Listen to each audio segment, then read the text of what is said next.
Welcome to the Outer Realm with Michelle Desrochers and Amelia Pisano. Airing live on the United Public Radio Network, 105.3 FM in New Orleans.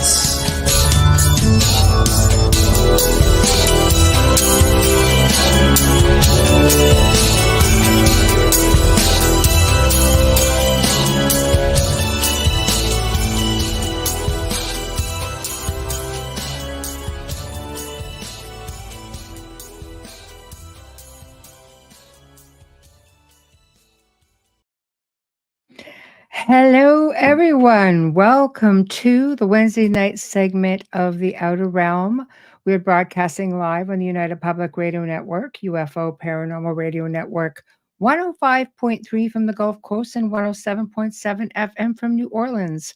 We are fully sponsored by the amazing people over at Folgers Coffee who have been a part of our journey since the very beginning. And that's a whole lot of episodes now. So big thank you, Folgers. Amelia and I appreciate you so very much. Also, big thank you to Justin Snicker, aka Dr. Snick, the Sonic Surgeon. Basically, it's his voice that you just heard. So we appreciate his contribution of his time and his music and his voice for that intro. And he is an award-winning composer of Halloween, horror, sci-fi, and dark wave electronic music. You can find it on any of your favorite music streaming platforms. Also, big thank you to Steve McGinnis, the artist behind the banners and logos here at the show. Check him out on Facebook and Instagram. He also specializes in the horror genre and does phenomenal commission pieces of any sort. So thank you to Steve McGinnis. Also, guys, the Outer Realm, you're going to start hearing us say this a lot now. We are pleased for the second year in a row to be sponsoring the Halifax Paranormal Symposium. It's going to be held on Saturday, October 12th, 2024 at the Halifax Tower Hotel and Conference Center from 9 until 6 p.m. We're giving lots of notice because this is all the way on the east coast of Canada, and you guys are going to have to go and plan for this. I don't think this is going to be a weekend drive for some folks, but definitely well worth it. So also, big announcement, we're pleased to be a proud sponsor of an upcoming event in Toronto, which is called Contact and Disclosure Symposium 2024. And it sounds like this might start being a yearly thing. It's going to be on April the 20th, so it's not very far away right now, at the Off-World Bar in Toronto, Ontario, and it will be from 10 until 5 p.m. I will flash the websites up throughout the show, and hopefully you guys will be able to go and check them out. And as, of course, we start getting guest information and such, we'll just start putting these pictures up as we start advertising. So tonight we welcome back our dear friend Joshua Shapiro. He's just like amazing. I just adore this man. He's going to be discussing an array of really amazing things like star people, star seeds, cosmic wanderers, ETs, and the role that they play in humanity's evolution, good versus bad. Is there physical proof of their existence? Stargates, portals. I mean, there's a whole pile of stuff that we're going to be talking about. And honestly, it's just, I can't get enough of this stuff. I really love it. So in the meantime, I see that we are all chiming in. Hello. Oh, where'd you go there? Hello, Lady Spider Witch. Hello. Hey, Kason, how are you? Ruth, hello. Oh my goodness. Janie, hello. Yeah, Amelia's just under the weather. She's really having a rough go, guys. Just send her lots of love, please. She definitely needs all that love. Hello, Z-Sun. How are you? Catherine, hello. Just love my new TV. Ooh, no more speaker issues. We like that. I want a dragon skull. I love it. Don't we all? Mind you, I'd let's love a nice dragon. But I have to say, when Joshua was on the show the last time, he was talking about crystal skulls, and he said, go and try and find one that suits you. So I went with a black amethyst, with a sort of like a smoky quartz, and he's pretty cool. I like it because he had a very unusual face. And he just, sort of screamed out to me because I wasn't sure how I would feel about it. I like to touch things before I make this connection. And he was just outstanding. He's heavy. He comes from Brazil.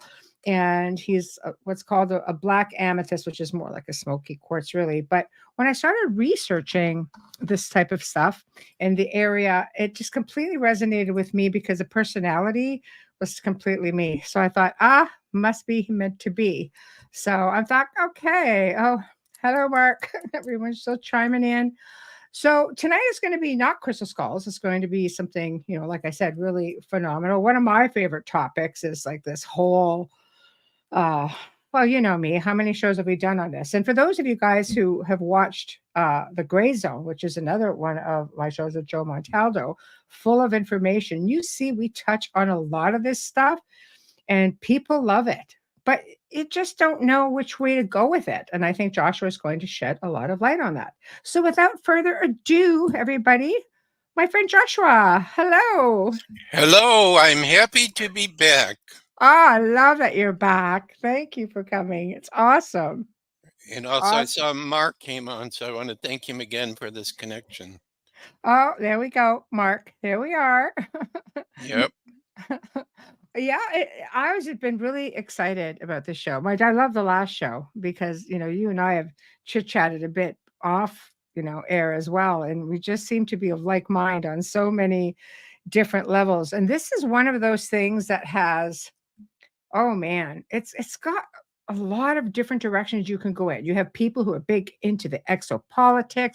You have people who are big into the ancient history part of everything, which I have a blend of everything. I love when you can find any little bits of pieces of this, whether it's an out of place artifact, a petroglyph, a hieroglyph, an ancient structure, you know, it's all being shown to us. So, where do you want to start on this? Because there's so much to cover. Well, I would say first, let me define for your audience, like, where am I going to come from on this? Yes. Well, why did you ask me to talk about UFOs? Right. So, part of my journey of awakening to who I am spiritually Right. is involved in the understanding of the UFO phenomenon. Number Right. one, I'm going to publicly say here, which I have done before, that based upon all the research I do, and I'm a typical Aries, when there's a subject that I want to know about, I go full force on it. I want to learn everything I possibly can. Right. So in my early days, back in, I guess, 1980, late 70s, I started to read books by George Hunt Williamson, who Okay. probably many people do not know of him. He was an early UFO contactee, but he had a book called Other Tongues, Other Flesh, which I think when I was traveling on faith in California, like 1982 or so, 1980, 83, excuse me, um, Certainly. I found this book with a friend and I started reading it, and he talked about the cosmic wanderers.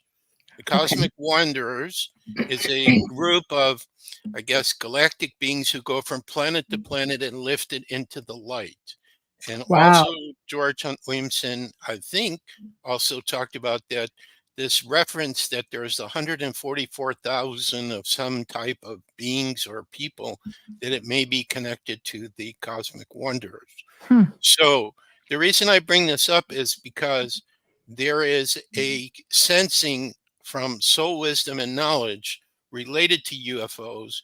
Plus, Mhm. also, I don't know if I talked about this last time. One of my free ebooks is called Messages from Argus, where where I was in a coma, and I believe I went to a meeting that was filled with our galactic brothers and sisters, and they were sharing a lot of information. And I also know for the center we have, which is called the Center for the Advancement of Humanity. Mhm. Now, this is on my left side. It looks like my right on the camera, but on my left side is a Pleiadian, and on my right is an Arcturian. And Right. they're the ones who are kind of overseeing and protecting and said, even though you don't have the resources to build your center yet, put it online. And Right. so in other words, what I'm trying to share with your audience is from a spiritual perspective. There is inner information I receive, and Right. and that has guided me my entire life since I started my spiritual journey back in, like 1970s, 1980s. And I just trust it. And because the UFO field itself has so many different angles that people are coming into it and Big looking at time. it, Yes. um, I just want your audience to understand that as we start going into different aspects, what I'm going to share is what I feel from within myself. That doesn't mean it's correct. It's just that I feel strongly about this. Certain aspects or areas that I think probably hold the highest truth to it. But the bottom Okay. but the bottom line with the extraterrestrials, UFOs, galactic beings, whatever you want to call it, is there's no way I believe that the Earth is the only world or planet that has intelligent life. It's impossible. I I agree. mean, I Yeah. received a message from Creator one time where I was asking about, how does Creator benefit from each of us? We're so tiny compared to the infinite universes that exist. And he said, by your unique experiences, of course. Well, if it's Yeah. our unique experiences, of course, as Earth being, wouldn't you think Creator also would like to have unique experiences of an infinite amount of other intelligent beings from many worlds, many dimensions, many universes?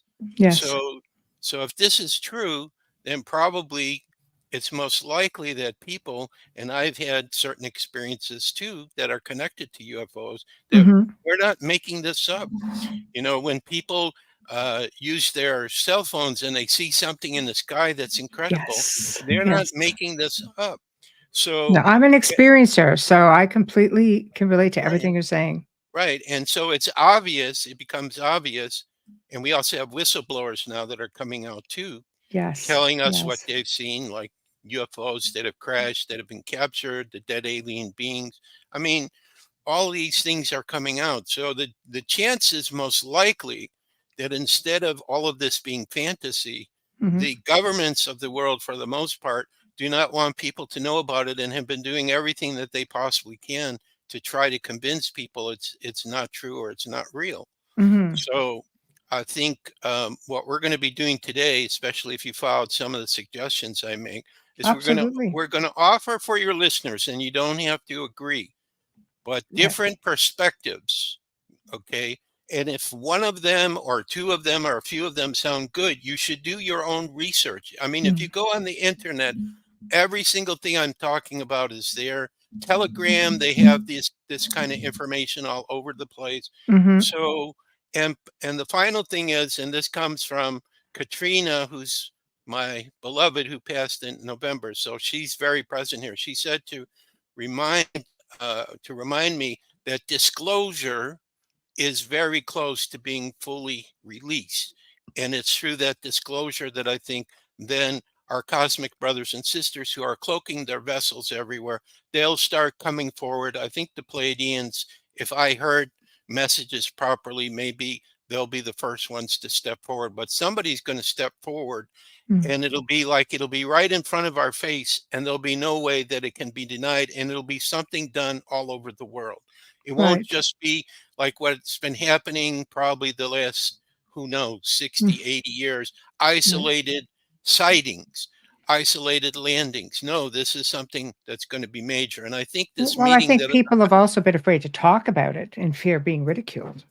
right, well, I'm not so sure that they're afraid of being ridiculed so much Well, I with mean, all of back our, then, we're yeah, more back open then. now. Yes. Right, with all the movies and the TV shows and Yes. everything that we have, and the young people too, I think they already accept too, pretty much, Right. It's that almost there like we're has, being eased into it with media. I think we always have. But, right, some don't recognize the signs, others do. But right, I'm curious when you talk about, you make mention of stuff that we wanted to cover, right. about people incarnating back as human to help bring this golden age in. You're So, talking about star people and star seed. yes, Yes. absolutely. Okay. Absolutely. So how do I know that there are galactic beings who Mhm. are hearing the cries of their brothers and sisters on the earth for assistance and decide, I'm going to incarnate as a human being? I'm going to maybe leave my galactic body in suspended animation, and I'm Mhm. going to have my soul come down here and incarnate as a human so Mhm. that I can be able to be helpful. So Mhm. the first that I became aware of this concept was Francine and Brad Steiger wrote a book called Star People. Yes. And in that book, they started to regress different people And when they were regressed, they said, you know what? The Earth's not my home. I have another family. It's on another world, another Mm. planet. And quite a few people talked about this. That was not the only book. I know there were some other books. There was another lady who wrote a book, but I can't remember her name. This is Mhm. the problem. As I get older, I can't remember everything. And also, too, because as Aries, I want to explore so many different subjects. So Yes. it's not just crystal skulls and UFOs. There's Right. other subjects, too, that I'm exploring. But so anyway, some books came out, and this became a very popular concept. And then George Hunt Williamson had his book talking about cosmic wonders, which is a little bit different because when I tried to go inwardly and ask myself, well, do I come from another world somewhere? I get, no, you came from a light universe. So, so it means that we could have different souls, different dimensional beings who are choosing to incarnate as a human being. And Mhm. why would they do that? Wouldn't Mhm. they be crazy to come down here with all the madness that we have going on our world? But no, they loved us so much. And if they come down here as a star person or star seed or a cosmic wonder, it means once they start to awaken to their spirituality, they're going to start to become in touch with all that wisdom and knowledge that they carry in their soul from where they come from. And so they're going to want to start sharing that, or they're going to want to help people to understand what's true, what's not true. I Mhm. find that this is true because I do um, intuitive consultations with the crystal skulls. And when I look into the eyes of the people that I'm doing the session for, I would Mhm. say about 75% are star people or star seed who feel guided to come talk with me. Right. And and I can see in their eyes they have this light shining, and I start seeing in my mind's eye that they come from somewhere else. By the way, I'm holding a crystal in my hand while I'm talking. So Very nice. this one was from Katrina. Said you should hold it. Try a new experiment when you're talking. So in case somebody sees I'm doing something, that's what I'm doing. I'm holding the I'm crystal. holding my guy. Right. Well, I think they're almost the same. This is a black smoky quartz. I love it. Yes. Yeah. Right. But he has a very unique face, you know? Yes, he does. So this is So why, yeah, I sort of like right. him. Right. Anyway, carry on. So anyway, star people, star seed. This is the extra help that we have that's come down here. People who have sacrificed, coming from probably a world of paradise and peace and harmony, but decide, hey, I need to come and help my brothers and sisters down here, even though I know that I call this one of Creator's classrooms. This is one of the most difficult classrooms that Mm, exist. I still feel I want to come down here to help. Now, the challenge is when a star seed or star person comes, they may not remember who they are. They may not have a sequence of personal events that trigger their memory to remember this. And so they may go through their life and think they're just a normal human which being. is sort of sad. Like, it's like Right, being here with amnesia, you know? right, exactly. But they are still willing to make the sacrifice and take the chance to help. Because I also believe, in Katrina again's reminding me of this, that this world, even though it looks like we have all these challenges and problems, I think that we play a very key role in the entire universe that we are in, that there is a very important consequence of us moving into, like we talked about probably the last time, that we're absolutely moving into a time of total peace and harmony. And this transformation of our world is going to affect so many other beings and people in the universe and galaxies. Right. And also, another thing that I feel too is that I think we have a lot of people, a lot of other galactic beings who are watching us because our world is so different from most other worlds. True. Most other worlds, I believe, and I read this in a book once and it just totally resonated with me. I think it was Secrets of the UFO by Elkins and Ruckert, where they were channeling from different galactic beings. And they were saying, you know, in our world, we basically have one philosophy, one understanding of reality and creator and everything. But on your world, you have like hundreds of different religions, philosophies. We can't even imagine how you can coexist with each other because you have so many differences. Where we come from, it's just like one single way that we live. So they're Mm. very intrigued they're like spectators watching us, trying to see, well, how are they going to get this all figured out with all these challenges and problems they've had for probably hundreds of years, and this fighting that's going on behind the scenes between the light and the dark? How are they going to get this all done? This is Mhm. like, really challenging. So I think we Right. have a lot of galactic observers who are watching what's happening down here, who of course are rooting for us. But I think just like in Star Trek, they cannot come down directly and just, interfere. There Ah, the is, prime directive, that is right, so frustrating right. for There is a, people because they say, "Why can't they help us? We're in trouble." well, To they some. probably are helping us, but they're doing it subtly. Like Right. there's probably a universal laws what they can and can't do. Like Mhm. I know for the other side, according to God, I can't remember his name. The person who claims he was Edgar Casey's reincarnation, who talks about all this stuff.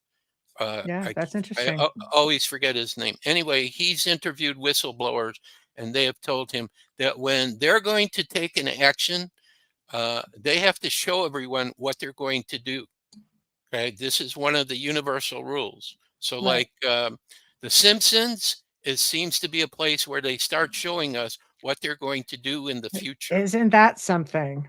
and they show it as fantasy, but actually it's future things coming. And if we do not protest, if we do not say no, then they're allowed to do it. Well, it's the same thing with the positive galactics, that unless all most of humanity is willing to say yes, or we all said together, yes, we would like your help, we give permission for your help, they Mhm. just can't come down here and resolve everything, because No, I think they connect with their contactees, the well, that's the experiencers, and stars they work through through those of them. us who are aware Right, and which awakened. which is star people, star seed, cosmic wonder. Mm, Another reason why they volunteered to come here, so that they could be a channel for their people without breaking the laws of interference. right. Which also means that they can, because they're a human being, just like we're doing on your show here, we're sharing different Yes. information. Yes. Okay, they can share information from their home people. And actually, in the early UFO days, where like Adamski, there were all these early UFO contactees, they were talking about beings from other worlds in our solar system that looked human like. And they Mhm. were starting to share these messages that they received from the contact that they had with these galactic beings. Mhm. So the bottom line is that information needs to be shared on many levels, but people have to decide for themselves, does it make sense? They have to decide watching the show, whatever it is we're going to be talking about and sharing. Well, some of it I get it. Some of it I'm not Mm. sure about. I don't know if it's true or not. But what Right. I think has to happen eventually is the full truth of everything, not just that there are beings that live in other worlds and other dimensions, and we've been visited. And even I've read a couple of things which said like the galactics were responsible for our form as we are now as human beings. They changed DNA.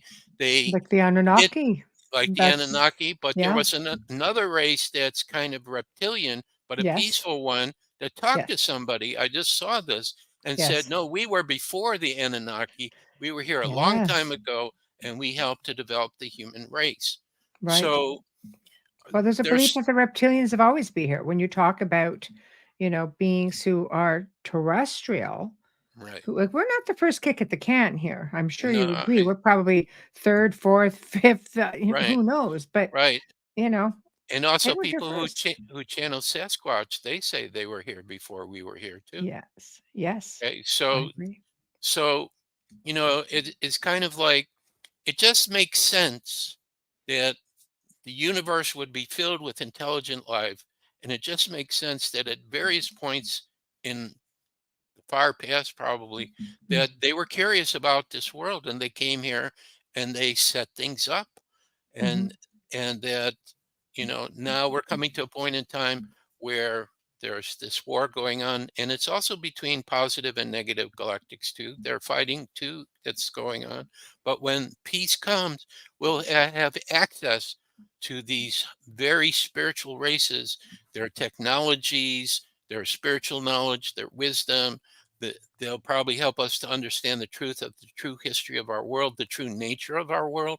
It's all I, happening. I mean, it's been happening now, right, even, right? I mean, right, just look at the ancient Sumerians' kings list. I mean, if you look at some of that information going back even 10, 15, 20 years ago, people would not. I mean, you have the researchers who have been in the field for decades, but the average person would not think that there were kings that lived for or ruled for like thousands of years at a right, time, right, right?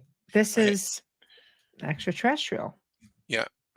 So my personal belief is that this reconnection, because we've had connection with the galactics before, this reconnection that eventually will happen is going to be one of the key aspects of um, new events, new activities taking place on the earth that will take us into paradise. Because that's Mm, what I saw at the meeting I was at when I was in my coma.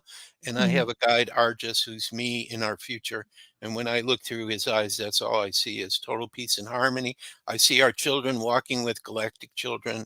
It's going to be an everyday thing. So I think this is possibly But going to happen.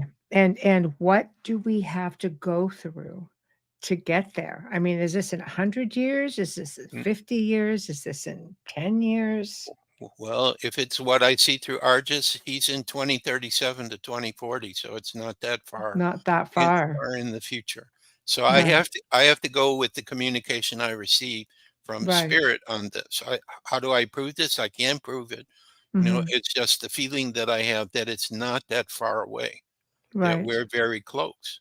Right. Now, another interesting thing I remember is this man I met with Katrina in Washington when we lived near Seattle. There was a UFO conference. Colonel Wendell, and he claimed that he was from the inner earth, that they regressed him to a baby and they brought him out to the surface, and that eventually he was adopted by some kind of military officer, and he wound up eventually working in Area 51.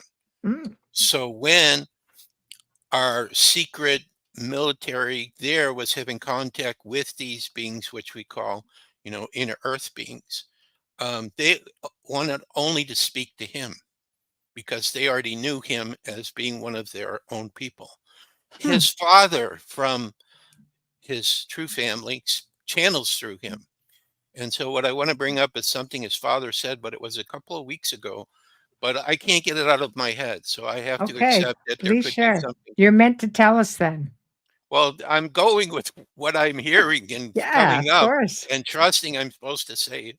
It's like Yes. there's a certain person I met, I'm getting downloads, and I'm afraid what I get download that she doesn't want to hear it, but I'm just doing it anyway. So I'm I going. say do it. Okay. Thank you, Michelle. You're Okay. welcome. So Colonel Wendell, his inner earth father, who I forget what his name is, said, "We are cloaked," meaning all the galactics, not just the inner earth people, but all the galactics that work together like a confederation. We're cloaked over your world, and Source will tell us when we are allowed to reveal ourselves. That's what he Mm. said. Source meaning creator, God. Right. So I believe that there's a time for this when this major event happens. I can't tell you when. I mean, I'm like everyone else. I'm trying to wait patiently, which is not easy for me as an Aries, but the crystal skulls definitely have helped me with this. So Right. I'm not as bad as I used to be when I was Right. younger. I just Right. find other things to keep myself busy, study new things, help people get their own crystal skull. I had a rash of 5 skulls that I sold in a short period of time that never happened before. I don't know. It Wow. could be my birthday energy. My birthday's April 17th. So I'm in the 30-day window right now. This Excellent. week, I have 3 interviews I'm doing, which has never happened before. And also, I've been shown where I may be moving in a couple of months to in Florida, not staying in Orlando. So, Wow. so Things are I happening. right. So I can't say when, but I just have this strong feeling that all of these things that we're curious about, that we hear about, that the whistleblowers talk about, that people are having experiences, that people are videotaping things that are going Mhm. on. There has to be a breakthrough before the end of this year, somehow, in some way. Whether it's Mhm. the new financial system people are talking about, whether it's the Pleiadians deciding to show up, whether it's somebody that we trust Mm. implicitly releases everything, and it's like Mhm. we trust this person and we know it's correct or true or they can prove it. We're on the verge of major breakthroughs in many areas, but I still feel that the one area that could really do it, be the catalyst that flips everything, is disclosure, where somebody, could be Palladians, I don't know. According to the information I researched, there's supposed to be like 50 to 100 different galactic races that have visited us, Mm. which the governments have proof or evidence or contact from all these races. Like, Mhm. again, I saw a book on the internet that was printed in Russia, and it talked about 50 different races, quite Yes. a few I had never heard of before, Yes. and Yes. talked about which ones were friendly, which ones were neutral, and which ones were Yes. not so nice. Well, And it's like any race, and you have your exactly, good people, you have your bad people. But exactly, I think you have sub races off of each, like the grays. There are different types of grays. So if you right. factor all of that in, it tends to be a pretty big picture. Guardian says there are at least 36 species in inner Earth that were here before us.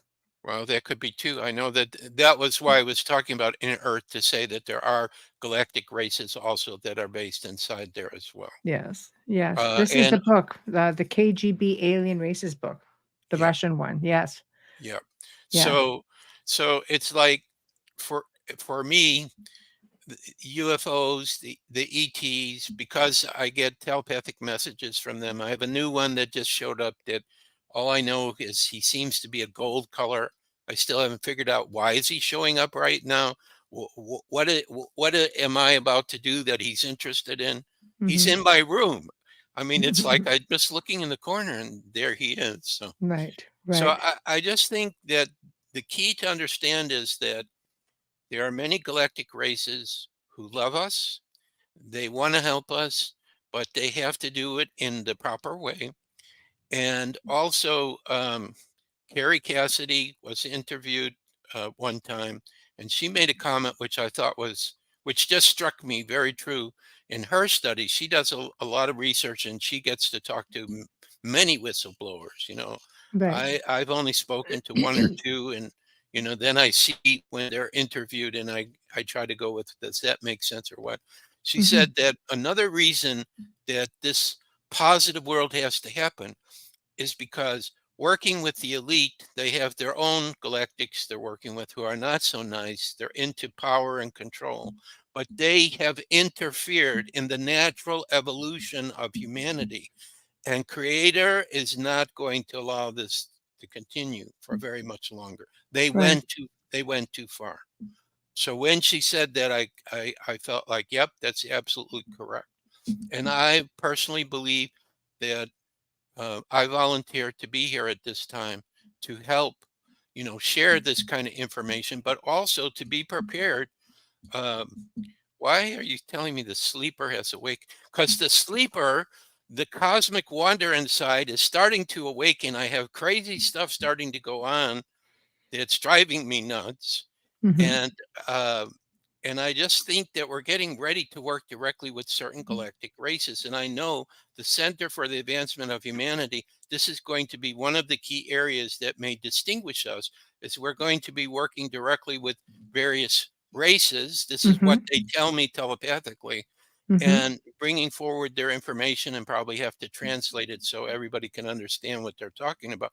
But mhm, I keep seeing visions of us doing programs where they're human and galactic standing together teaching, mhm. and everybody will just say this is kind of normal. So So, I mean, the thoughts that we know there's also a lot of hybrids here that look just like you and I, and they're saying it could be maybe, 20% of the population. Seems a bit high. When I read that, I kind of went, "That seems a bit high." But when you're looking at how many people are here And you factor that in. It's substantial, but it's not on a world scale. Right. What are your So thoughts on that? about hybrids, yeah. So I just go with I probably can't say his name, but there was one of my friends who is a crystal skull guardian. He worked in the military, and he told me he went to a party one time, and he saw the hybrid. To me, means human, alien, but also could be shapeshifter too. He saw them as shapeshifter, and they were very embarrassed because they thought nobody could see who they are. So I Mm, think this is part of the hybrid, that these hybrids have the ability to shapeshift, look human, and then all of a sudden their eyes start changing and they look alien. So I have seen mm, video of that as well. And my friend, who was involved in the military and also knew about things to do with UFOs that they were doing, he saw this. So mhm. I believe that, you know, probably not only this kind of hybrid, but there could be actually, galactics who are very similar to us and can look like us and fit in, but there's differences. So they're walking Right, amongst us, but they're not having attention put to them. right. I have never had so far a person come up to me and identify themselves as a galactic or extraterrestrial. Mhm, I personally have not had that, but I've met people, like I said, who I felt their soul was starseed, cosmic wanderer, star person. I've seen that. right. So everybody has different types of experiences related to UFOs. Mhm, Usually what happens is you have some kind of experience where it's so unusual and unbelievable, you have no choice. You have to seek it out. And I'm trying to think, for me, what was the first experience I had that caused me to look at UFOs? And I can't come up with it. I can only remember what I saw when I lived in Las Vegas. right. And what I Which is a saw, big hot spot down there.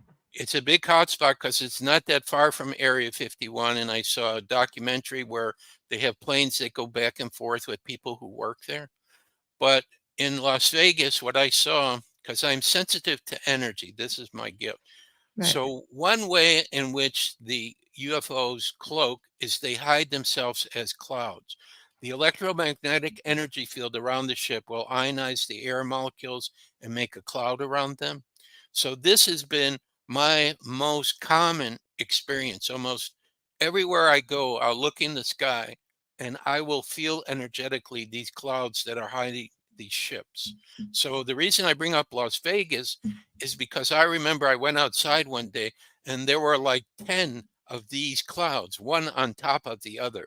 And Mm, I had never seen something like that before. Now, another person interesting. may look at it and say, oh, it's just clouds, it's nothing. But if you're a sensitive person, you would feel that there is a hidden energy inside the cloud. Or what about Mount Shasta? My God, Ah, I've seen yes, clouds over that mountain that are yes, the same like this, totally unbelievable. yes, yes. So, or So one time I was doing a session for this young man here in Orlando, and we went outside the center, and I told him in the session he was starseed, and we went out, and I said, "Look at those clouds. I think those clouds are hiding ship, and they're your people, and they're trying to let you know that they're watching you." So I right. mean, it's just crazy stuff like this that goes on, but you So have to be working with your spiritual gifts to be sensitive and aware to it.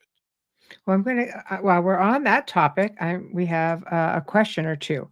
She goes, Okay. "Why are only certain people so aware of the info, not others? They are more aware to it or more open to it."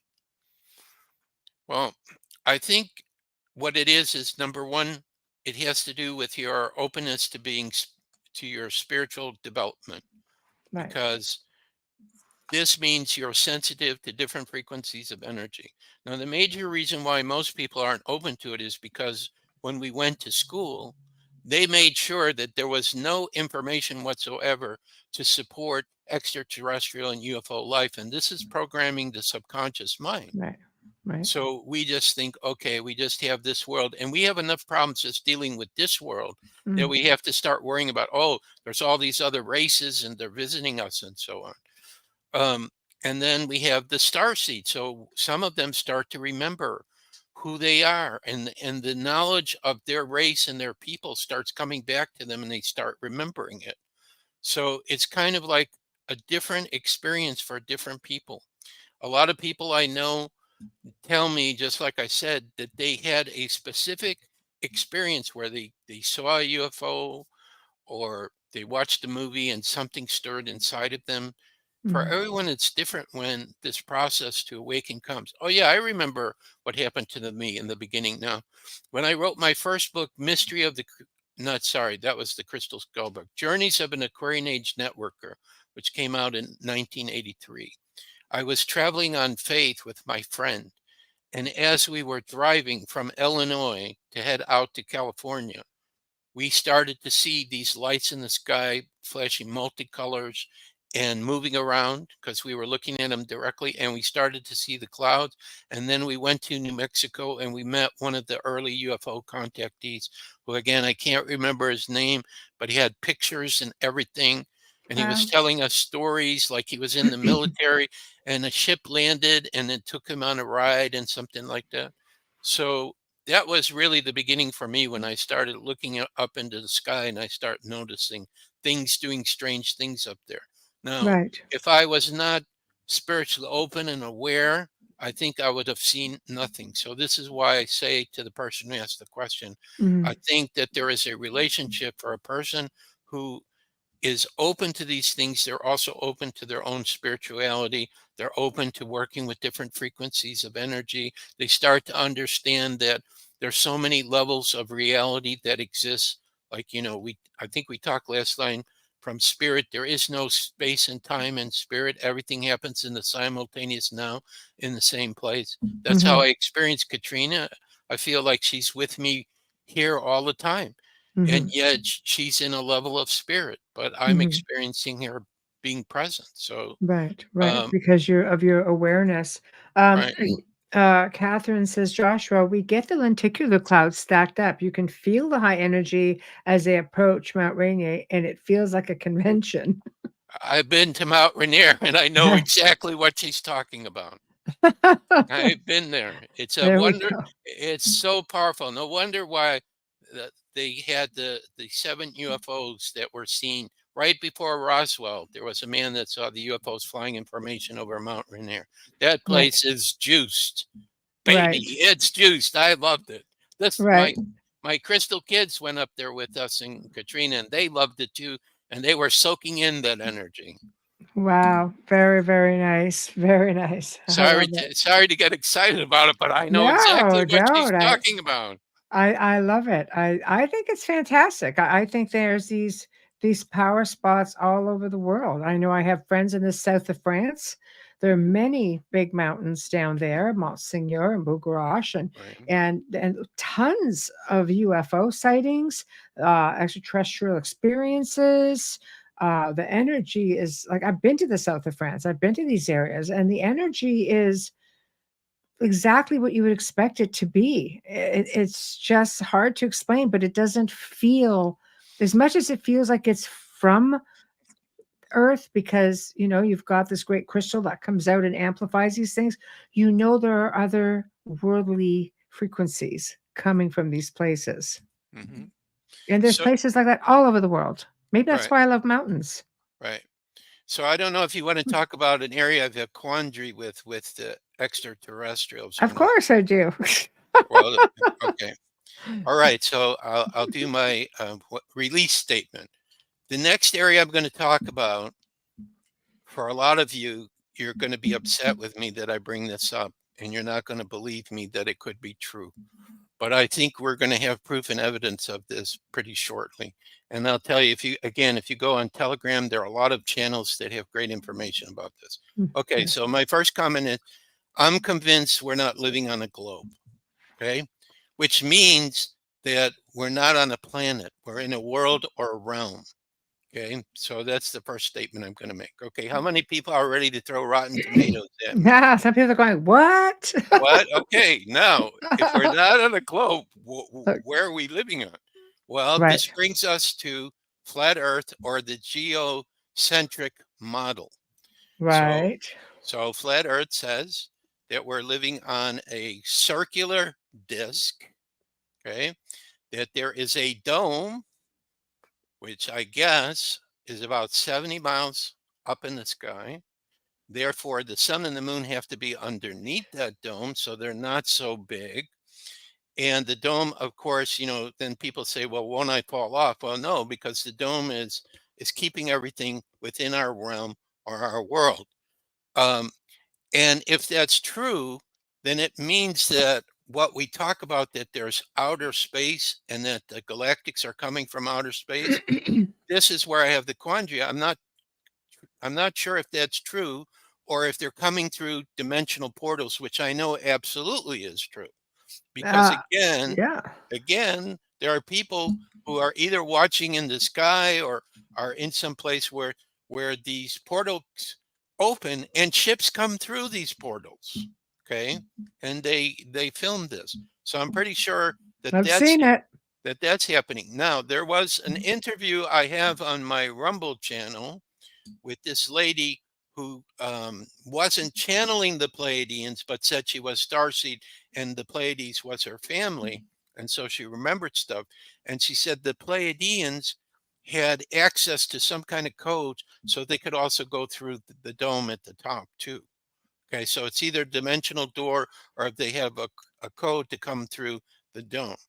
Now, the next aspect is that if this is correct, and also, by the way, to try to show this, I have in my free ebook on flat Earth a document that seems to be an official document from NASA, where they have a plane they're testing, and they keep talking about a flat, non-rotating Earth in this document, and they have to say that because how is the pilot supposed to know how to fly the plane if the world is rotating and not stationary and it's a globe and gravity is pulling you down for the circular part of the globe? People have talked to pilots and they say there's nothing special we have to do when we fly except for the weather. If you have bad weather, you have to take precaution. But as far as something to do with the Earth being a globe or in rotation, there's nothing special we have to do in order to fly the plane. So now the next aspect of this is, if you still haven't thrown rotten tomatoes at me yet, is that apparently there are openings in the dome, and outside the dome are more continents. And maybe the extraterrestrials who are meeting are not extraterrestrials, they're extraterritorial. They're coming from these other continents outside the dome. So this is another possibility where they may be coming from. And they have their own dome and their own world, and that they're You're saying flat Earth is essentially a continent with a uh, dome, and there are other continents around it with or domes. let's call it a realm. Okay, A let's realm. call it Okay, I'm just a trying to keep realm. up. Right. Right. So there's Okay. there's another one with another dome and realm with more lands. Like there was a book that came out in the early 1900s called The Iron Republic, Okay. which claimed that there was a ship that went towards Antarctica, Mm-hmm. and all of a sudden they got lost, and then they see this other land that they came into. So apparently they went through one of the openings of the dome and they Okay. came to the Iron Republic. And it was a continent of people that I guess they look like us because they didn't say in appearance they were different, but they had nothing to do with any of the 7 continents that we know on our map. It was a Right. totally different world. They were very aware of us, and there were actually other people living with them that had come from our realm that were Right. living there. So this is one of the books I read it and I actually saw it. So Right. now when I'm talking about these things, again, like I said in the beginning, I'm trying to give different ideas that I've been looking at and researching. Mm-hmm. And I feel that because there is some proof and evidence and people who are having experiences with this kind of possibility for our realm or our world, I think that it's necessary that we have to look at that as well, because then it could be that the galactics are coming from other realms on this flat surface, which is huge. So there could be like a realm called Mars, which is not in the sky, a planet Mars, but another realm called Mars, where they have their own galactic beings. I Right. don't know the name of this person, but there's somebody who um, got all these maps, and it's utterly fantastic. And anytime I see it on my Telegram channel, I post them where it shows the video how many different realms there are, and all Mhm. these realms could contain, what we think as extraterrestrial or galactic beings. So Right. this is just another possibility where some of them may be coming from. Right. Now Right. this is why I have a quandary, because there would be no outer space as we Well, understand it. how would you explain inner or hollow earth as well? Well, hollow Earth from the flat Another Earth, realm? yeah, from the flat Earth perspective, just means that under the ground exists, in a hollow state under the ground that we live, is other civilizations that exist with cities. Mm, Okay. But also, the flat Earth theory says that on the other side of the flat surface is a black sun, and more people, because of how gravity really works, which is density. mhm, Different densities is what keeps us on the Earth, not some gravity that they call it, according to mhm, this theory, that mhm. the same um, densities are holding people to the outer surface, but everything is the same. So it looks to them like, we're the ones that are upside down, not they are, because it's Right. all level. And that Yeah. came from a video I saw from, God, I can't believe I forgot this. One of the secret societies Mm, that's involved in all of this. One of their guys just started drawing. He drew the sun and said it's 32 miles across, the same size as the moon, 32 miles across. The mm, black sun, there's an opening that goes from the the underneath surface through the top surface through the North Pole, reflects off the dome, creates the sun, creates the moon. right. Self-illuminated lights. That's how he described it. Right. So I only bring this up because it's fascinating, Sure. and the only video I saw which shows the moon has to be close, again, it's on my Telegram channel, is somebody recorded the moon somewhere by the Arctic Circle where it's rising up the horizon, but it's huge in the sky. Right. And then it totally covers the sun for like 8 seconds, total eclipse. And then it goes underneath the horizon again and does that in 36 seconds. And it does Right. it once a year. So the only way this could be possible is the moon would have to be close to the surface of the earth.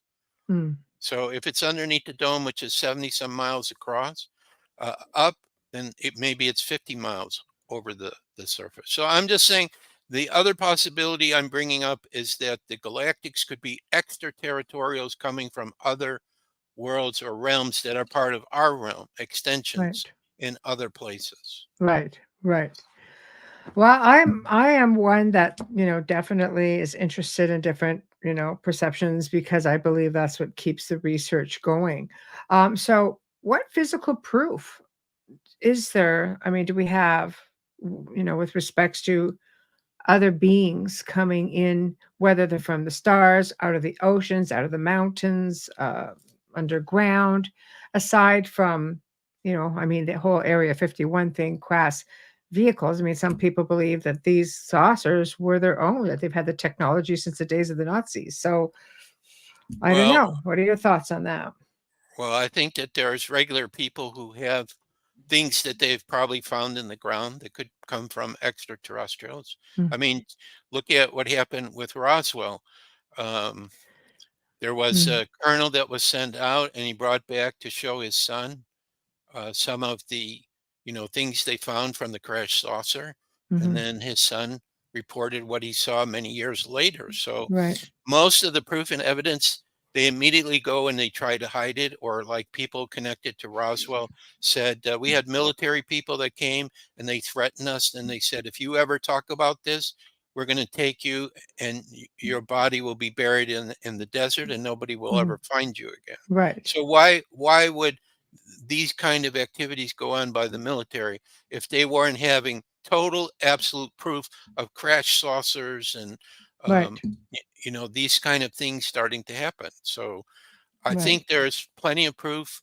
What, God, I wish I could remember the names of. There's one particular whistleblower who Bob is it Lazar? no, but that's a good one too, because he saw what they had in Area 51 and he Yes. talked about it. Is Right. it is his name Green? I don't know. He advises presidents and he has a lot of whistleblowers that talk to him. And I think last year he had a UFO conference where he had these Stephen Greer? No, not Greer. that. Yeah, Greer. that's it. Stephen Greer. Dr. No. Greer. Yeah, Stephen Greer.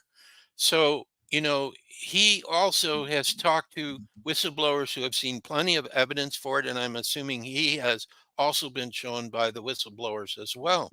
And he talks about this. So, most people, let's say a regular person has such things, they wouldn't want to talk about it because guess who's going to show up They're and being threatened.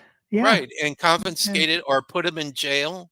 Corey Uh, Good actually was one of those people. yeah, he got Yeah, he got a talking to, I think, and he retracted a lot of stuff. So right, right, not worth dying for in some cases, you know. right. So it makes it very difficult to say, oh, what evidence do we have? Hmm. What's the man? No, when I was invited to go to Mexico, there was this man who's like Mr. UFO down there, and he does programs and things. And I can't remember his name either.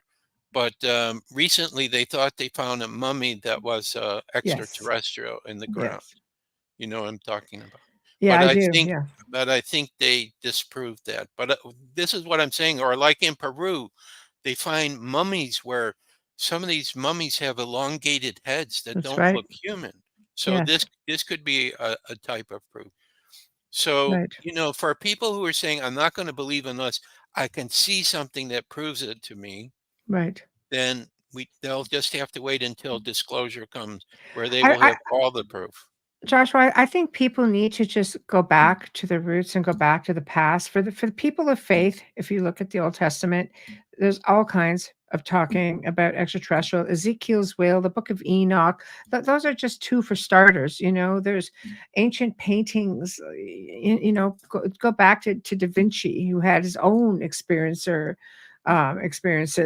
and he came back with 2 weeks, completely transformed and just Hmm. more brilliant than he normally was. Look at the ancient structures, look at out of place artifacts, look at petroglyphs, hieroglyphs. There are things surfacing with technology like LiDAR and satellite imaging. Things are coming up Right. out of the ground, out of the water. We are starting to see and Hmm. find a lot of evidence that these things existed. Look at the tomb of Seti in Hmm. ancient Egypt, where they've got helicopters, where they've got saucers, Right. where they've got how many things have you found being in South America yourself of statues or coins or bowls that have the big eyes on them, the almond-shaped eyes and the heads of extraterrestrials? Right. It's there. Right. Why do And you there, think we're denying it all now? Why do you think it's so hard that we're having disclosure when really it's been in front of us the whole time? well, I think the main reason why it hasn't really been it's fully accepted is because when it becomes accepted that there are other living beings around besides ourselves, that we're not here by ourselves, those who are in position of power, number one, people will realize they've been lying. They're not going to follow them anymore. The whole world will shift and Mm, change. right. And so this is why there's been a resistance. But because the truth cannot be held back, it's coming out here and there and everywhere. People are having different experiences.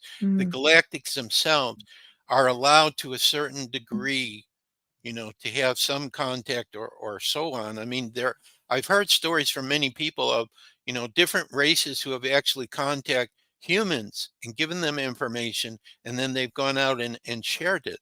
mm, So they've been trying to make their presence known as they can without causing total fear and panic. But I think that we're coming to a place where disclosure, it's just a question of time before disclosure gets released. And if the official governments refuse to do it, I believe the galactics, like I said, Colonel Wendell, his father said, source will say, we can do disclosure. They're going to get mhm, permission to do it because this world has to go forward into the light, into paradise. It affects so many other living beings and mm, people that not only are living with us that we're not aware of, but mm. also other races and beings from other worlds, other realms. Well, I mean, I completely agree with that, and there are a lot of countries that have disclosed. The US seems to be the ones holding out the most. Right. Like, they I just know. don't want to disclose. Yet, like I said, it's all of this knowledge is hidden in plain sight. Like there's if you go looking for it, it's right there. You just have to Well, recognize it when you see it. right. I believe if anyone is willing to spend the time to go search on the internet, YouTube, there's still information there. Telegram, there's information all over the place on the channels. Um, you know, use Google or whatever. You're going to eventually find something that intrigues you. You're going to eventually find something that you can go, it's so obvious it's correct and true. Why are they afraid of hiding it? Or you're going to listen to somebody who had an experience in a story, Mm, and you're going to see they're being perfectly honest. They have no reason to lie.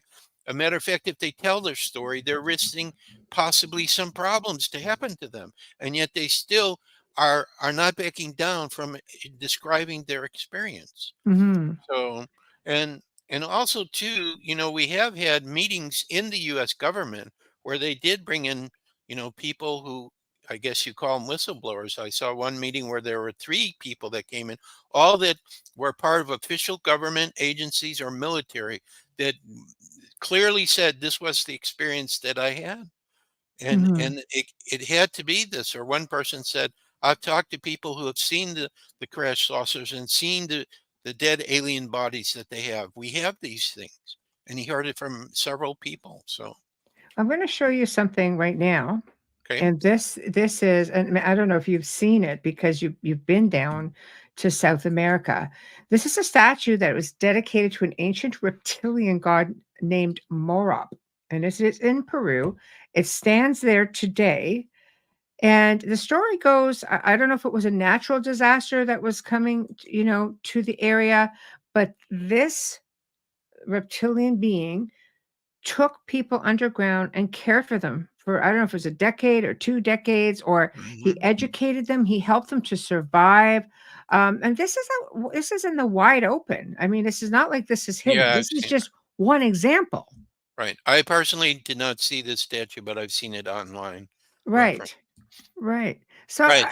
I mean, if you look at this, this is just one of those examples that just Maybe look may- for it. It's out maybe there. he yeah, maybe he represents that race I told you that helped in creating humanity. And since we would be their children, they would want to care for us and help us and take care of us. So, Right. See? you know, It would make a lot of sense, wouldn't it? right, right. We But can't just say that because a galactic being doesn't look like us, that they're right, automatically dark and evil. right, I think right, in every world that exists, there is good and evil in both, because right, it's part of our spiritual evolution, how we choose and pick to grow as a spiritual being. And right. once we get into the higher levels, this is what the Pleiadians say, then you see that everything is part of Creator, that we're all one family. Mhm, So even if we're from different worlds or different realms or different planets, it doesn't mhm. matter. We're still family. We're still Right, connected. This is why we have galactic races that want to try to help the Earth and are doing what they can, probably subtly. I mean, they can send certain energies. I believe that there could have been various times where a nuclear war could have been started because somebody sent out a nuclear mm, missile and they deactivated it. There are mhm, people who worked at the military complex where they were controlling the missile that talked and said everything got shut down. mhm, Everything was totally shut down. So I believe that that's a sign that this world is not meant to be destroyed. Okay, mhm, we have a very important future coming up, and that in this mhm. future that I see, we're going to totally embrace our galactic cousins and brothers and sisters, and we're going to be part of a confederation of worlds, and I we're think going it to. needs to happen, when we say that I have to say again, because when you look into some of the again, I go back to the ancient cultures, people emulated what they saw, what they Mhm, respected, what they were curious about, what they were in awe of.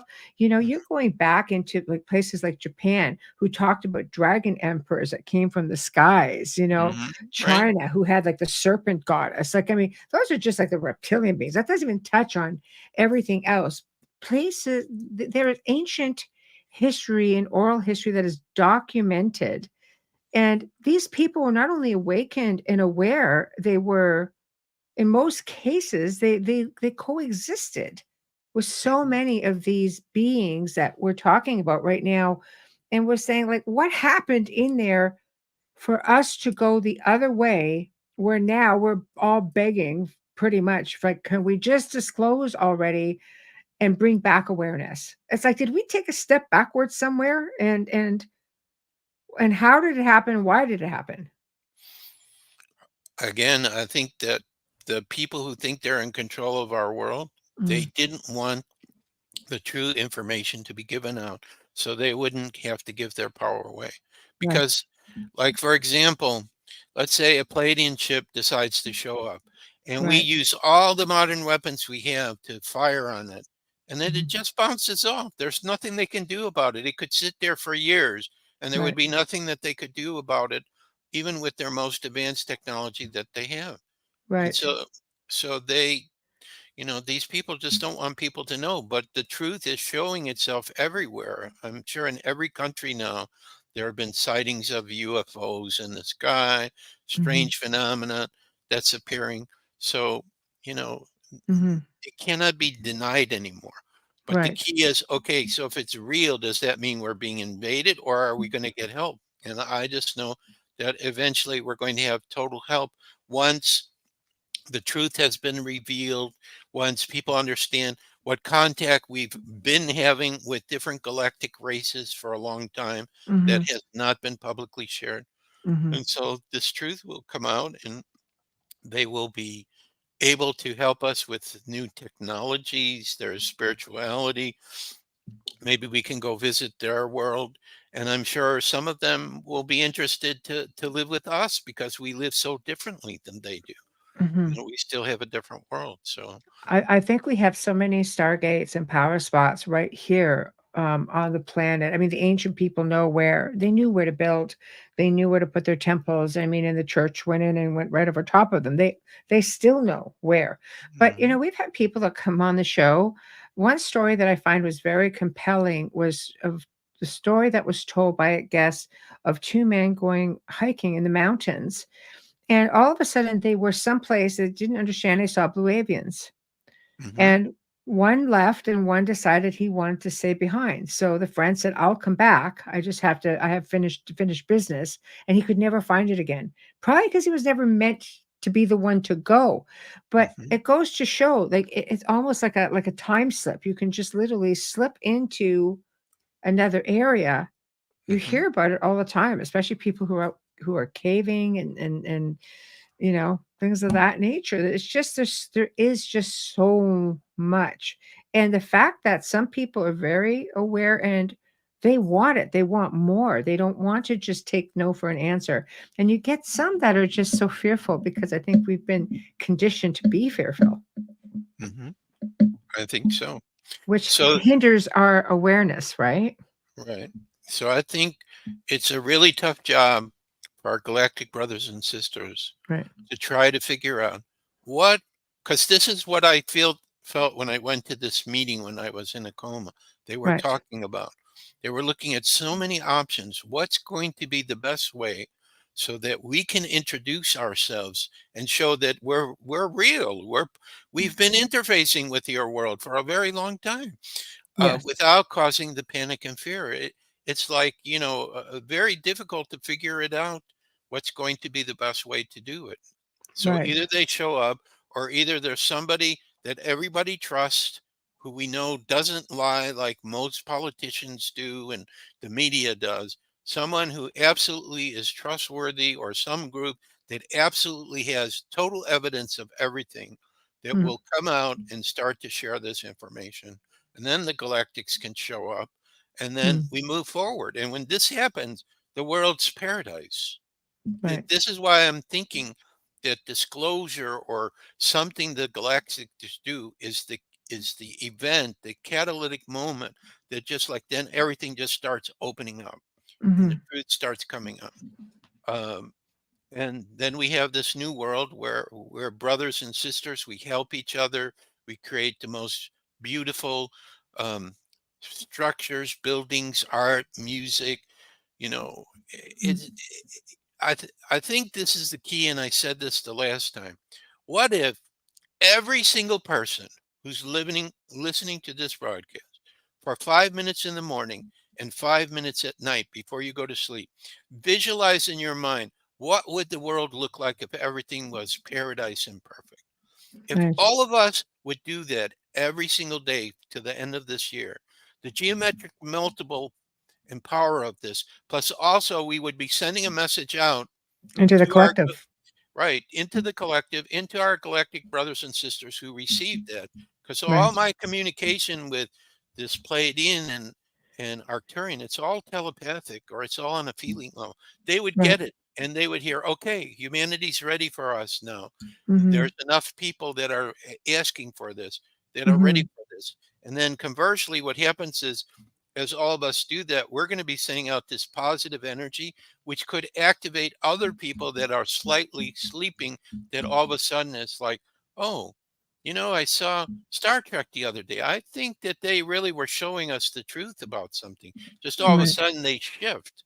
So I just feel like this transformation is going on, or as they say on the internet, there's nothing that can stop it. It's already decided, it's in the process.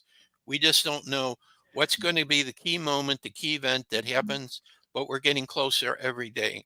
And I I still, think people have to visualize, like you mentioned Star Trek. A lot of people don't realize, but Gene Roddenberry apparently did meet with the Council of Nine.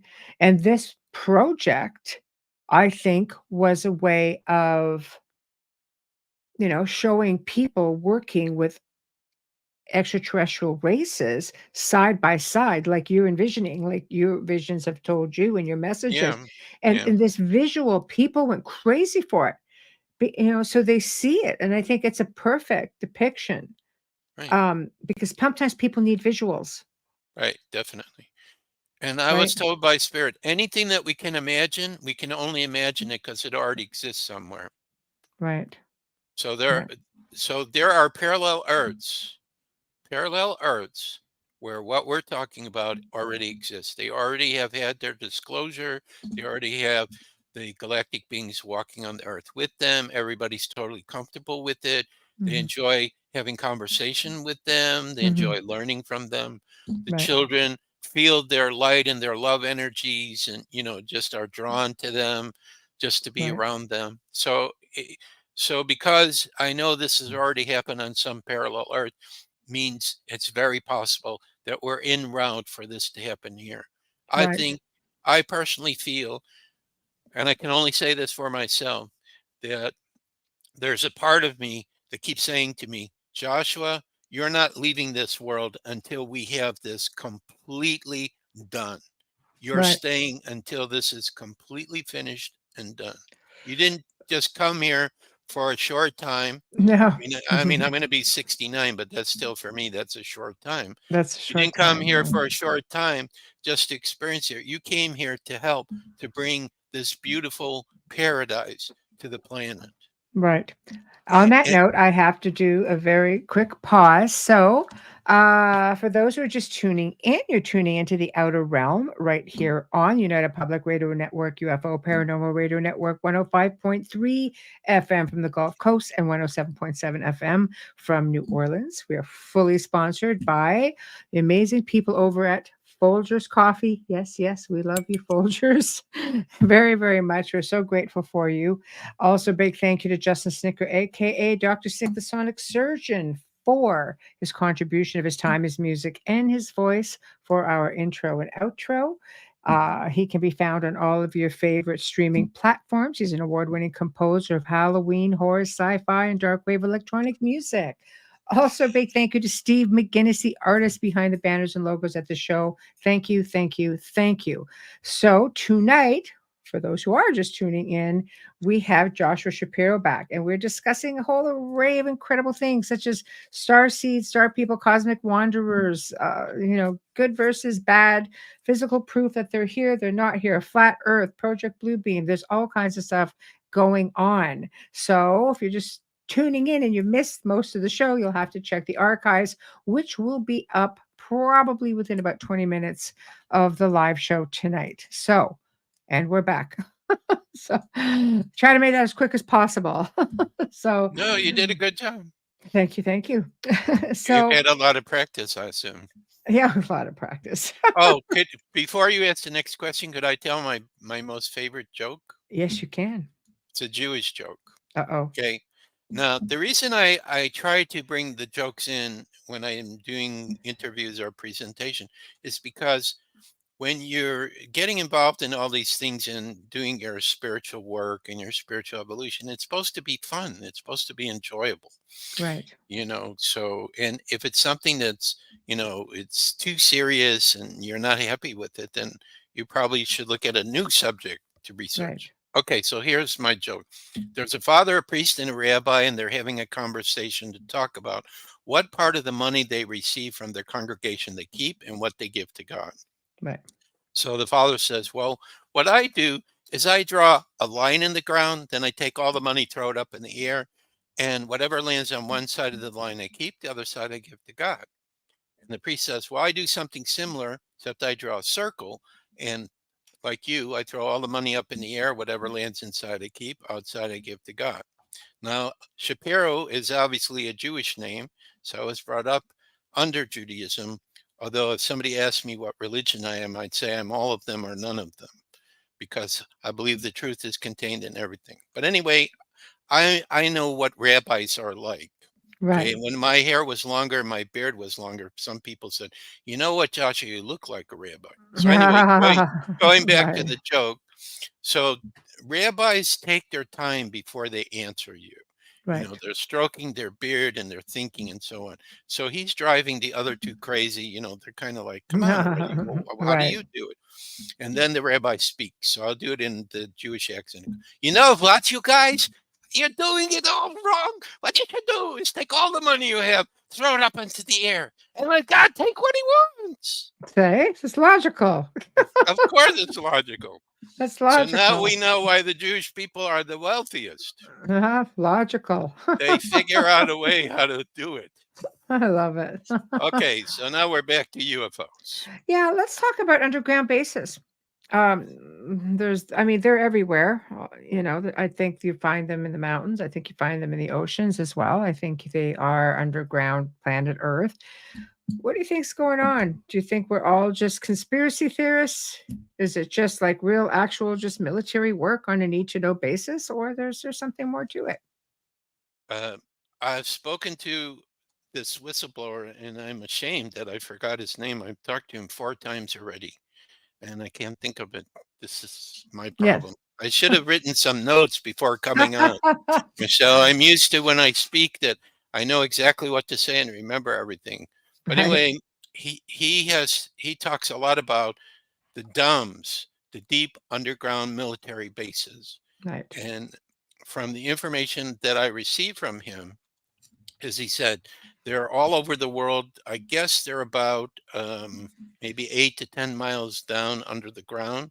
Mm, And if you study the earthquakes that we've been having within, let's say, the past 4 or 5 years, you'll probably notice that there are a lot of earthquakes that have taken place approximately that level under the ground, mm, because they say that the positive forces that are fighting for the freedom of our world, this paradise that I talk about, which some people call the Whiteheads or the Alliance, that they've been going with military and destroying these underground bases because everything that they wish to have hidden, this is the elite, that they've been doing down there, such as the adrenochrome with the children, contact with extraterrestrials like the ones that are not so nice.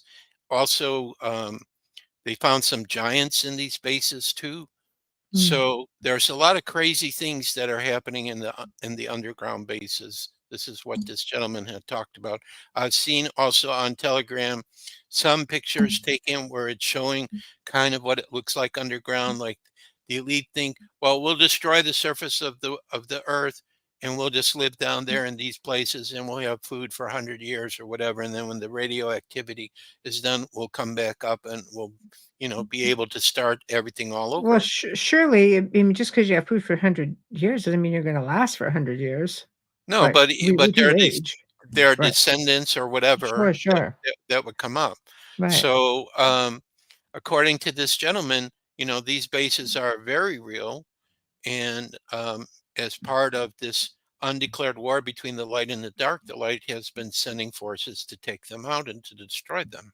Mm, So right. this is what he was saying. When we have these earthquakes, this is part of what's going on. Or some people have talked about, like, in their city, all of a sudden they hear an explosion or something, and they don't know what's going on, or they feel Mm, like something happening underground. Uh, right. so Right. so that's basically what I know about these bases, Mm, and I think that also too, as we go forward in the future, the bases will either all be taken out or they'll be reconditioned so mm, that people can live there in a very peaceful and positive way. And of right. course, again, it kind of relates a little bit to the inner Earth people who have their cities also under the ground, but much Mm, farther under the ground than this. right.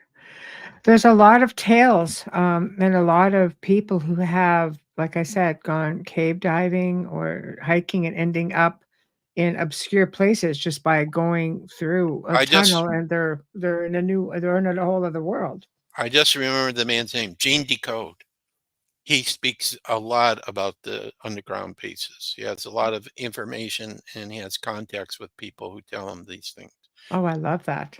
So Gene Decode, or people can come to, the Rumble channels I have, and his 4 interviews are on there where he talks about that too.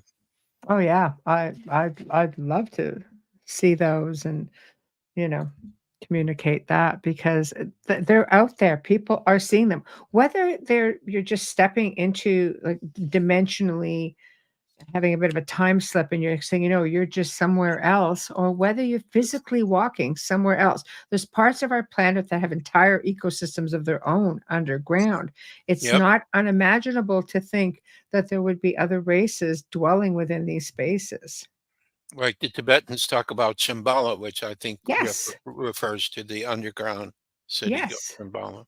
Yes. So, Yes. There's got to be something to it. There are too many stories floating mhm, around that go back hundreds of, if not thousands of years of places like this. It's yeah. almost like people were more awakened back then.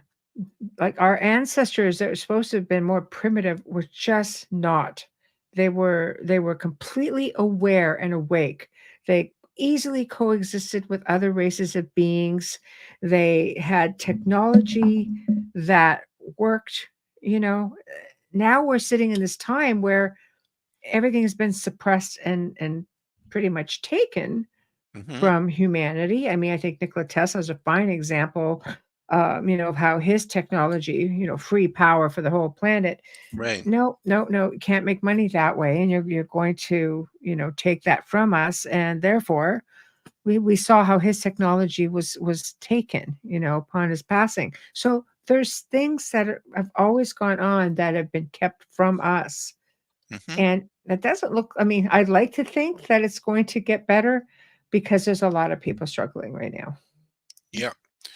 Yep. There waiting for a definitely is. rescue, waiting for that knight in shining armor, the cowboy with the white hat. Right. But I think too, we have to also understand that i- we have to also be part of that white knight too. We have to share information with people, take actions, or not take actions, like, if they try to start up again with vaccines or whatever. After all the people that you've heard that have had a bad response to it, are you just going to go along and do things like that? Mhm. So, Question: mhm. Do you think the holes in the ground, which have no end, are actually entrances? They could very well be. They could very well be. There has to be entrances into the inner earth. And I'm trying to remember, one of the books I read was it Kentucky, someplace in Kentucky where there's this huge cavern. I Mhm. think they were talking about that there was an entrance into the inner earth there. So yes, I believe that there are entrances, and it could be some of these holes, maybe not all of them, but Right. some of them, very possible. Um, especially if those holes look like an advanced piece of equipment drilled it and it's perfectly formed. Mm-hmm. Okay. Right. It Right. doesn't have any edges to it. It's perfectly spherically formed that some kind of equipment must have drilled Mm-hmm. those holes. Right. Then it Right. would make more sense. Right. Well, I think when you're looking at, there's so many anomalies out there that go back, hundreds of thousands of years, and people, are sitting there trying to figure out what the heck is this thing, Hmm. and let's face it, there's stuff out there. Civilization was here before us, and we have to come to terms with the fact that some of those civilizations may actually still be here. Exactly. Most likely underground. Yeah. Exactly. So what do you think, the role of these extraterrestrial beings, or, interterrestrial, multi-dimensional beings? What do you think the role is for humanity, aside from just sitting back and waiting for us to say, "Hey, we're ready"? How important do you think it is that we open ourselves up?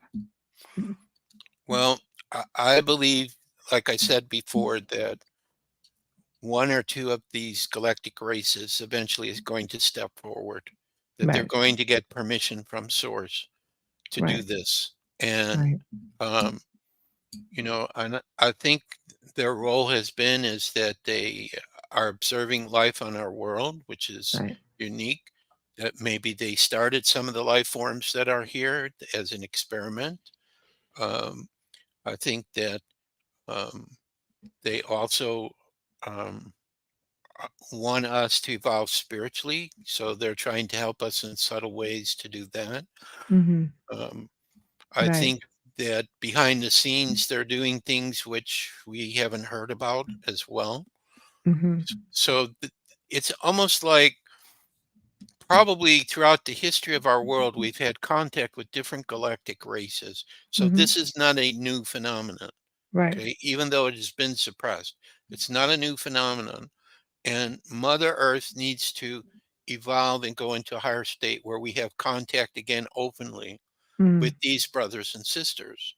And Right. so I just feel that it's a question of time. It's going to be the right circumstance, the right date when something connected to this will not be able to be denied or questioned. Right. We will eventually come to that point, whether it will be information we already have with proof that somebody's going to come out and show us and it can't be denied, or whether the galactics, as I call them, are going to do something, or whether the inner earth people who love us too and they want to have unity with all the people in our realm, Mhm. they may come up.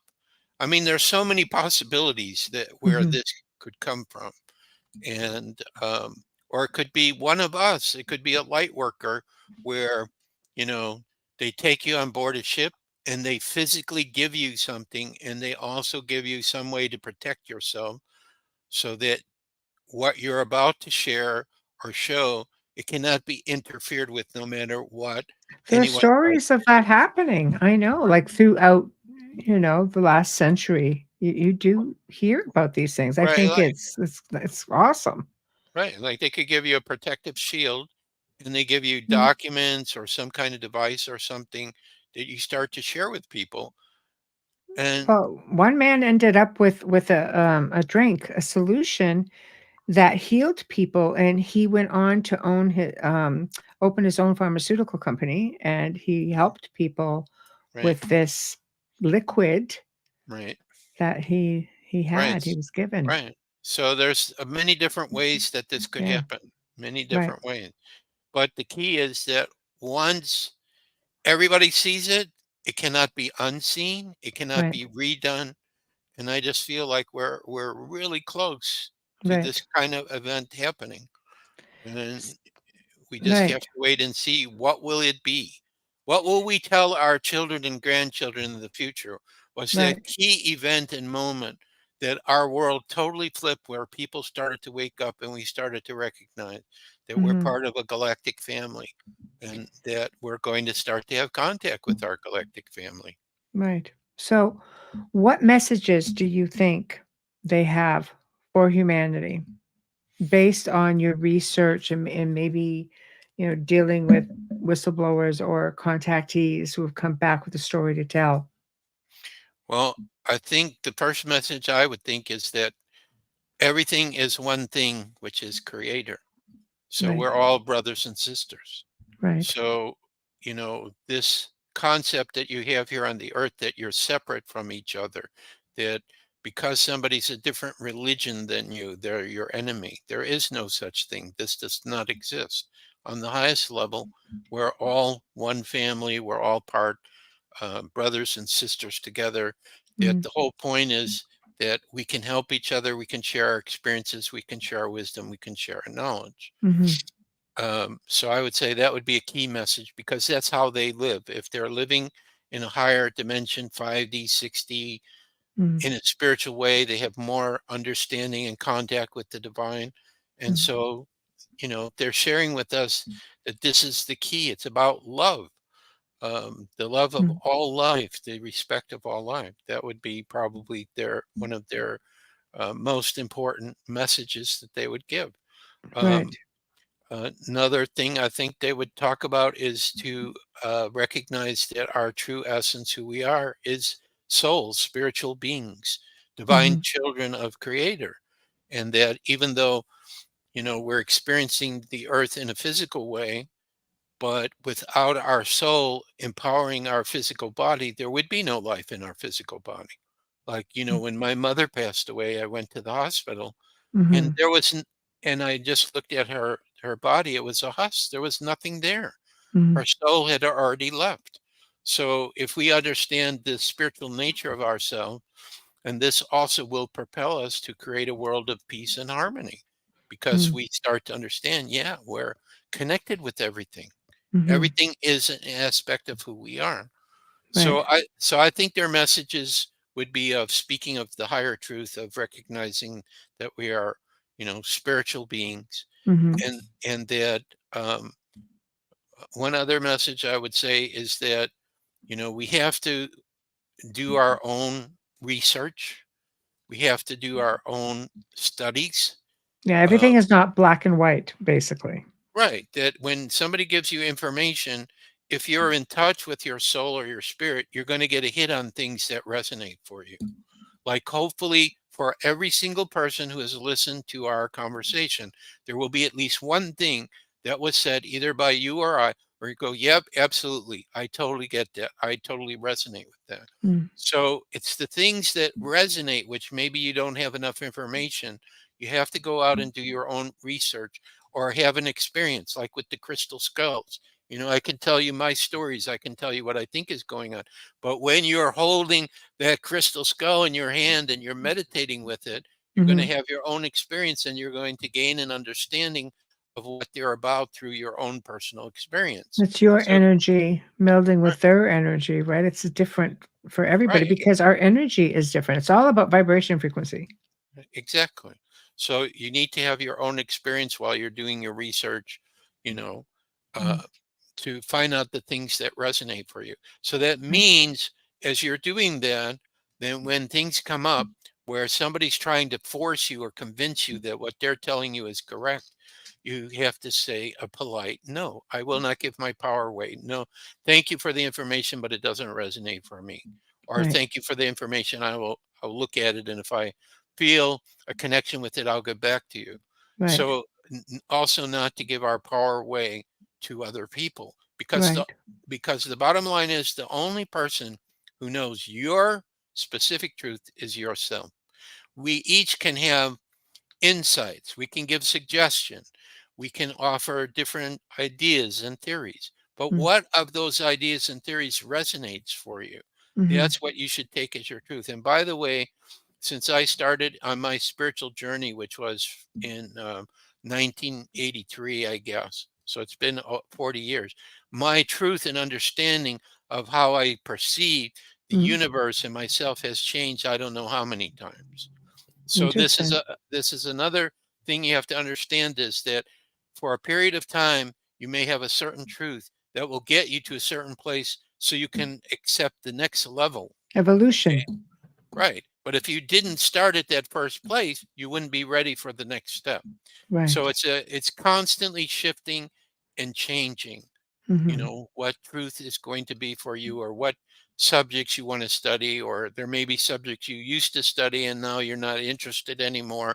You've released them because you're ready for something, higher or whatever. Hmm.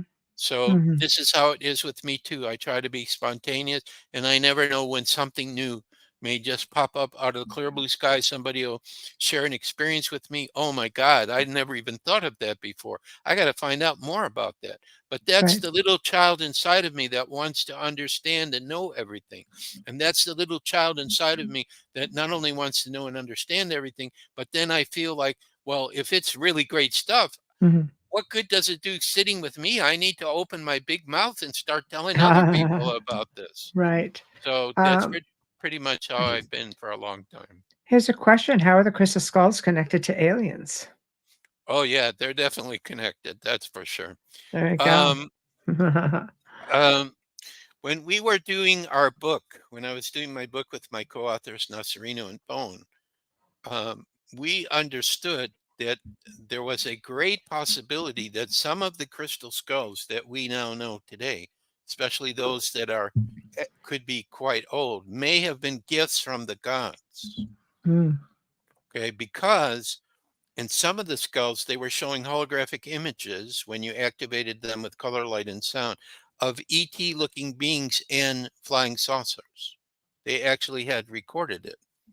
So this was part of one of our conclusion, is that perhaps our galactic brothers and sisters brought these skulls to our world as a powerful tool for helping to awaken us to spirituality and higher levels of consciousness, because they could program energetically or telepathically into the skulls mm, great wisdom and knowledge, which as we became more open to spirit, we could start to actually receive from the skulls. mhm. So I've always seen the skulls as a gift to help humanity in our spiritual evolution. So I think some of the different races brought some of their skulls with their sacred wisdom and knowledge and energies, and just kind of left it for us, to work with and learn about.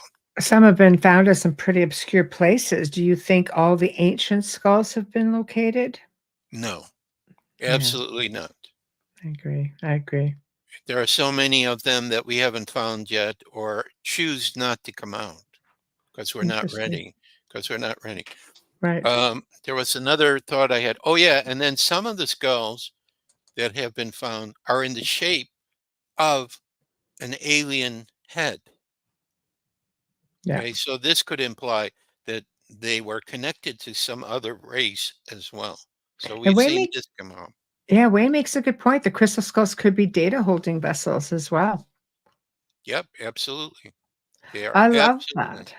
I love that. Well, we're slowly inching into the top of the hour.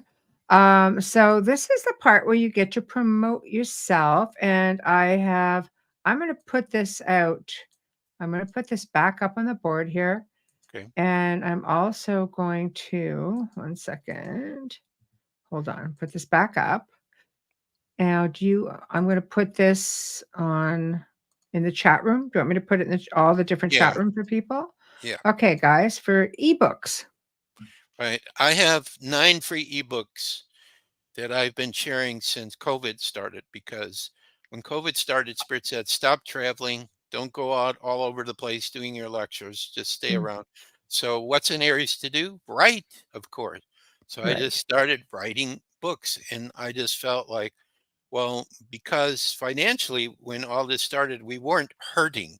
We didn't have a lot of extra, but we weren't hurting.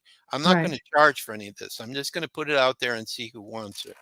right. So this page that she's put for you, although it would probably be better if you send me an email at crystalskullexplorers@gmail.com. I Okay, have direct links to all 9 ebooks where you just click on the link and then it'll pop up as a PDF file. So we've got Crystal Skull, we've got Flat Earth, we've got Tartaria, we've got Messages from Argus, where you hear from my future self communicating through me when I was in Brazil one time, and some other things, the coma experience. We have some things talking about what's happening behind the scene. And then I have 2 books from 2 other people. One, I was given permission I could share, and another one that I don't know if the people who wrote it can be contacted, so I just shared it, was related to supposedly secret information about UFO. So if you just send the email crystalskullexplorers@gmail.com, or you go on our website and you get Which the email is there, down here scrolling across, right? crystalskullexplorers.com. There we go. CSE.crystalskullexplorers.com. You'll find the email on there to get the free ebooks. Okay. Also, I have a carver in India. He's sending me a whole bunch of other crystal skulls this month. There's a box that should be coming in the next couple of days, and I'm probably going to get 2 more boxes. It's going to be basically the form of one of our skulls, which we call Geronimo Golden Eagle Eye. So if you go on that website about us, you'll see there's a page that shows all the skulls. So we have Geronimo Juniors that are coming, and we have an ET looking skull the carver's making also. Not so many, but a couple of them. So we can help you with that. Also, if you're in the Tampa area, this may be where I'm headed to next. So you definitely want to contact me, because I think we're going to be doing a lot of activities in that area. What else is going on? So we have that, free ebooks. Starting to do public presentation now. So again, in the Orlando area, there's a city called Winter Haven. I'm going to be there on the 11th and the 26th doing stuff. I have a flyer for that. And then I'm going to this center near Tampa on the 12th to sit with my skulls and talk with people, because we have a Crystal Skull Weekend coming up at the end of June. So again, if you're in these Florida areas, I'm starting to do public events, and I have flyers on each one I can send you. So I think that's most. Oh yeah, and the last thing, thank you, Katrina. I almost forgot. It's going to be called Light Media and Beyond. This is a partnership that I'm forming with 4 other people. We're going to create our own video media channel with spiritual videos on all kinds of things. So my channel will be the Center for the Advancement of Humanity, hosted by Joshua. And we're going to come up with all kinds of videos and things like that. So I was told I can announce it even though it's not online yet. But supposedly either later this month or beginning of May, either I will have, because I have a video producer that's helping me, or the other partners will start having videos. Some will be free, some will be paid or membership, but it's going to be a whole video network. So I'm very excited about that as well. Very exciting. Very exciting. Well, thank you so much for joining me tonight. This was a fascinating conversation, as always. And I know people really enjoyed it, and I know they're really going to enjoy the archive. And maybe we could do this again sometime. Seem Yeah, to just have a lot of cool things to talk about and share right, with the world. absolutely. And I just want to tell your listeners, last time I didn't hear from too many of you. Don't think I'm so busy that you can't contact me. Please, I'm begging you, keep me busy. I like that. Yeah, Ask we me put the whatever question. websites up too. The Right, website is all on, in the show description, so right. it's Right, definitely there.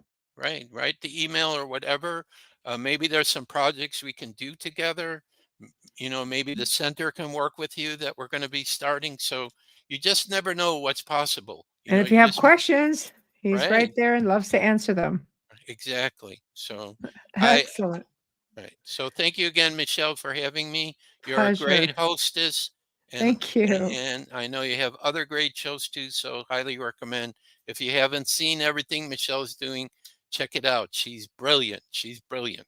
Ah, thank you. Thank you. You're You're well. too kind. No, it Well, takes a lot of work to do what you do. I've it, tried it, it. it does, but I love it because I get to hang out and spend a couple of hours with amazing Right. people such as yourself. Thank you. You're I'm just welcome. I'm just myself trying to get whatever I find out there for people, because I absolutely believe we have this wonderful future coming. I just know it's going to happen. Fingers crossed, Joshua. Fingers crossed. Well, Okay. thank you, and I will be in touch, and I'll have links and such for you. Okay. Very good. Okay. Everyone have a great evening. Thank you. You as well. Good night, Joshua. Good night. Peace and light always. Thank you. Well, everyone, we've come to the end of another fantastic segment. He's just such a sweet man, just a wealth of information, lots of phenomenal stories to tell. Reach out to him. He loves it. He loves it. The website was flashing across the screen the entire show, and he definitely will answer you. We've had phenomenal conversations. He loves to talk about what he does. So, big thank you to Joshua Shapiro for joining us this evening. Big thank you to Folgers Coffees for sponsoring us this evening and every evening. Big thank you to Justin Snicker and Steve McGinnis and United Public Radio UFO Paranormal Radio 105.3, 107.7 FM. Now, again, guys, don't forget, I was flashing across a little bit earlier. You'll have the website for Contact and Disclosure Symposium 2024. You can always go to the website, theouterrealmradio.com or michelledesrochers.com, and the links are there as well. And also for the Halifax Paranormal Symposium. So check them out. God, these are great events coming. Awesome for Canada.